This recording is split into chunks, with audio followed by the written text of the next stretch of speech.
بھائی دوست احباب ناراض ہیں، ہم ان کو گلے لگا لیں، ہم ناراضگیاں ختم کر دیں۔ فرمایا مسلمان کے لیے جائز نہیں کہ اپنے مسلمان بھائی کے ساتھ 3 دن سے زیادہ ناراض رہے۔ وہ دونوں آپس میں ملتے ہیں، ایک اس طرف کو منہ کرتا ہے، دوسرا اس طرف کو منہ کر لیتا ہے۔ فرمایا ان میں سے اچھا بہتر وہ ہے کہ جو سلام کے اندر پہل کرتا ہے۔ تو بھائی کیا سمجھ آتی ہے؟ جو سلام کے اندر پہل کرتا ہے بہتر وہ ہے، اور بھائی جو اللہ کے لیے جھک جاتا ہے اللہ تعالیٰ اس کو اٹھا لیتے ہیں، بلندیوں سے نوازتے ہیں، رفتوں سے نوازتے ہیں، عزتوں کے ساتھ نوازتے ہیں۔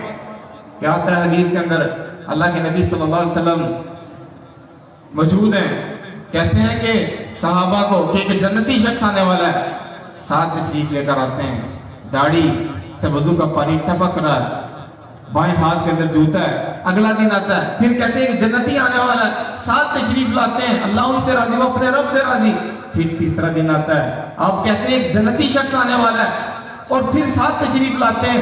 عبداللہ رضی اللہ تعالیٰ عنہ جب اللہ کے نبی صلی اللہ علیہ وسلم کھڑے ہو جاتے ہیں تو ساتھ سے ملتے ہیں اور کہتے ہیں وہ میرے بھائی میرے والد کے ساتھ کچھ تکرار ہوگی تو میں نے قسم کھائی کہ 3 دن میں نے ادھر نہیں جانا، تو کیا مجھے تم رہائش دو گے؟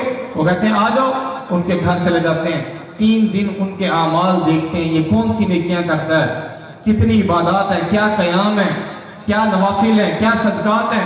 3 دن کی روٹین چیک کرتے ہیں، اور 3 دن کی روٹین چیک کرنے کے بعد وہ یہ کہتے ہیں، سوچتے ہیں کہ میں نے یہ سمجھا کہ یہ تو مجھ سے بھی ہلکا عمل کرتا ہے، ان کے اعمال تو ہلکے ہیں۔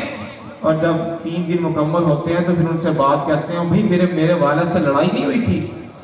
3 دفعہ ایسا ہوا کہ اللہ کے نبی صلی اللہ علیہ وسلم نے فرمایا کہ جنتی شخص آنے والا تھا، تم تشریف لے کر آئے، تو تمہاری زندگی کے اندر کون سا ایسا عمل ہے؟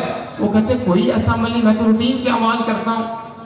یہی جواب دیا، اور جب جانے لگے تو پھر انہوں نے کہا ہاں 2 چیزیں ایسی ہیں۔ وہ کیا ہے؟